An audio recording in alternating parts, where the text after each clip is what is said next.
Well, I think that, one of the things that I've been looking at is in education is how much information isn't the issue anymore. The kids can find information, they're not going to school for that.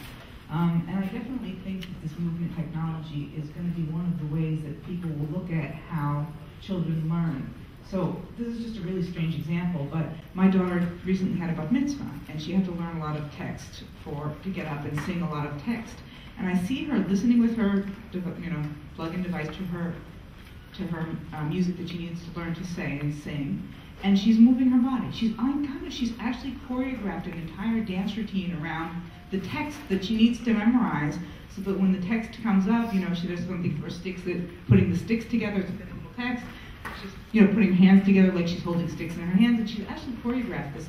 My daughter learns in a way that she's not very good with text at all. She's good with motion. And when you start to think about these movement technologies in education, then you start to see that children's different learning styles can be accommodated by physical motion for learning text, which I would never have been able to even make that up. And one thing that's very fascinating to think about right now is that we're all learning this brand new interface. So we're all at the beginning together. It's really interesting when a brand new technology like Connect comes. A seasoned geek is at the same starting point, and it strips away what kind of learner you are. And so there are some things you can do when helping a child learn to use an iPad for the first time, or a Connect, is find an activity that's like digital Play-Doh. So there's accidental success. You wave your hand, you see your hand moving, instantly you go, I can do that. It's a really powerful technique, very empowering, and so there's apps like that for the iPad too. The other thing I'd add is if you had heard the HopSports presentation yesterday at the Fitness Technology Summit, one of the things they talked about was a school where, across the country, schools are having their phys ed budgets cut back, they're having the amount of time available for phys ed cut back. This was a school that increased time for physical education and found that their test scores went way, way up. They became #1 in the world on these tests by giving kids more activity, and they found that they were more settled then. I think we are ready with the... One thing to walk away from this panel with is that smash the mouse and keyboard is a thing of the past. Second thing is, all the kids today are going to have a lot of, when I was a kid, I used to use a QWERTY keyboard.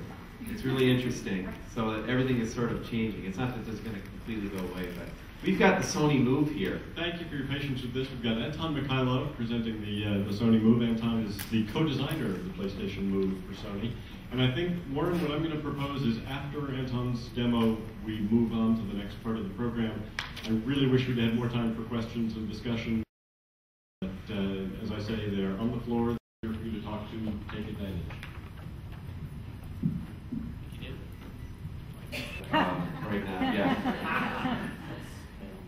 Quite a lot of it. Good to see. So the colors are also messed up in this demo because of the video. So if anything turns purple, that's just how it goes.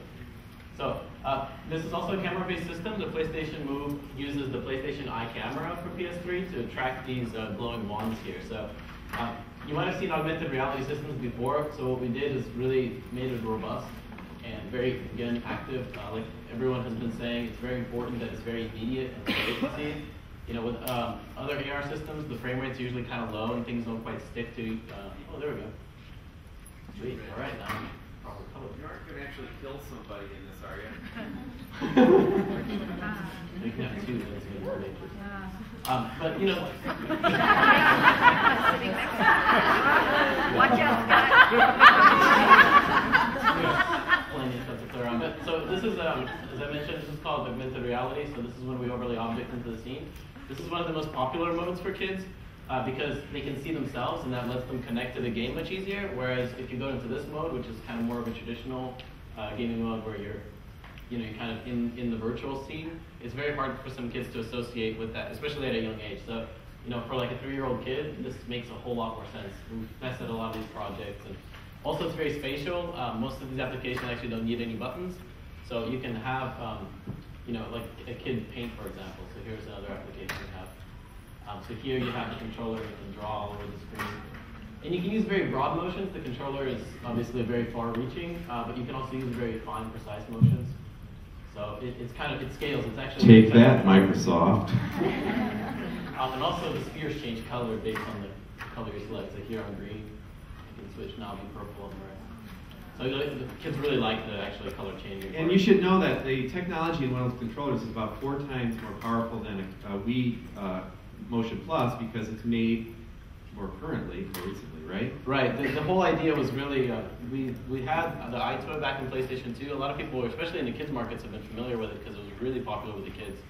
It didn't quite take off as much as other consoles did just because I think the market wasn't quite ready for it. But we took the research from iToy with the camera-based systems, and then we combined it with other stuff we did with DualShock and some other stuff like the Wii did, and we kind of made it into one comprehensive solution. So can we get the next panel to start setting up while we're going here? So the cool thing about this is we kind of get all the advantages of a camera system, but we also have the advantages of holding something in your hand, so we get buttons and also the higher fidelity precision. And we can do things that sort of camera systems can do also. Let me show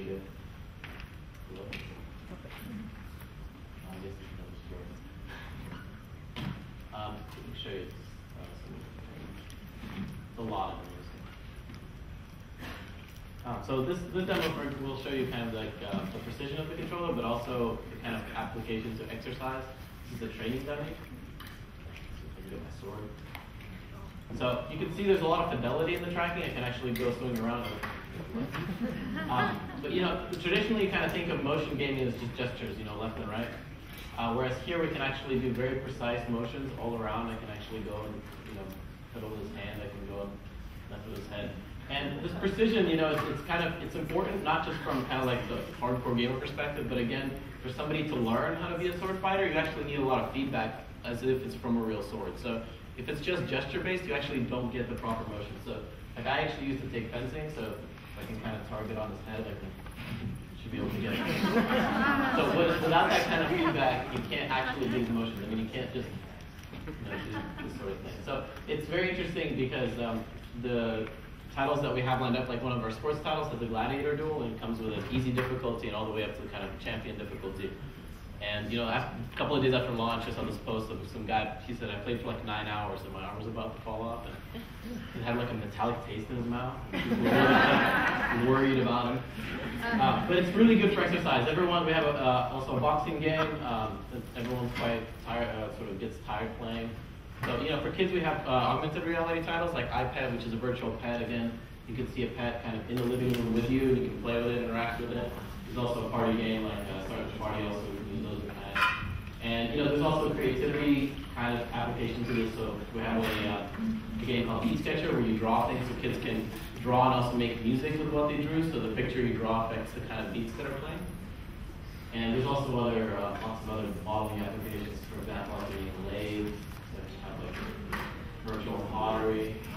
So not only can we target, the kind of the sports and the fitness categories with the quick tracking and the camera tag, but we can also target the creativity market with, the precision that you get.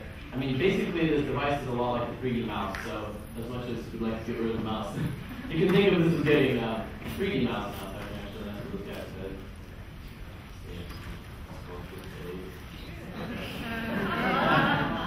I've had, kids play with this as well. You can do all sorts of interesting things. Yeah, that's just weird. Okay?